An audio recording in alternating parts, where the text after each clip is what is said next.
बे समाव साननो गोरों गुन गोनां रायजो राजाफोरनि मोनसे बाख्नायजाथाव हाबा खेबसेनो साब्रै ड्राग्स फालांगिरि हमथादों।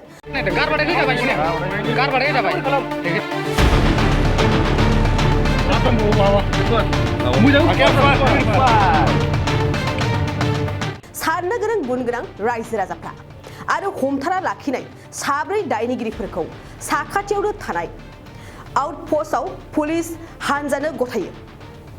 क'क्राझार तिनालि माइनावबिलि गामियाव ओनसोलनि रायजो राजाफ्रा गोख्रों संदाननानै खेबसेयैनो साब्रै ड्राग्स फालांगिरिफोरखौ हमथाना लाखिदों आरो हमथाना लाखिजानाय ड्राग्स फालांगिरिफोरखौ आयेन बायदियै साजा मोनहोनो साखाथिनि बालागन आउटपोस्टआव पुलिस हानजानो गथायो।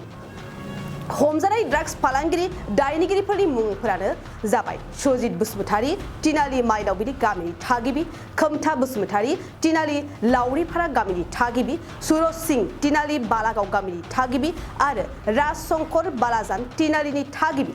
बे समाव हमजानाय दायनिगिरिफोरा क'क्राझार पुलिसनि खबावनो दं।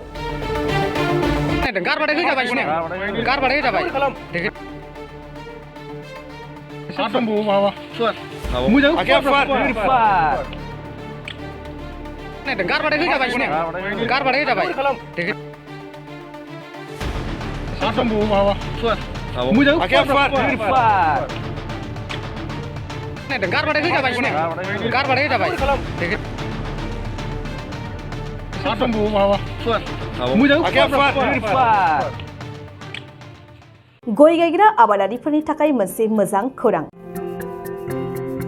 थापा नार्सारियाव मोननो हागोन जाखांफु लाइमोनफोरजों बानायजानाय हाजो आरो हायेनावबो गायजानाय अर्गेनिक गय फुलि।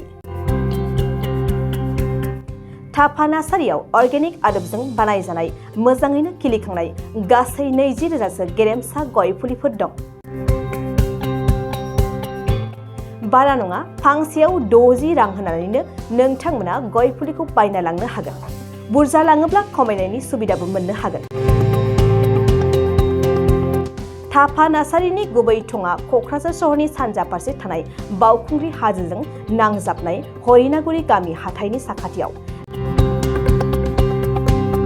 बे अर्गेनिक गय फुलिफोरखौ लांफैनोब्ला नोंथाङा 8011837272 नङाब्ला 9707460226 जानबुं अनजिमायाव थोंजोङै जगाजग खालामहरनो हागोन।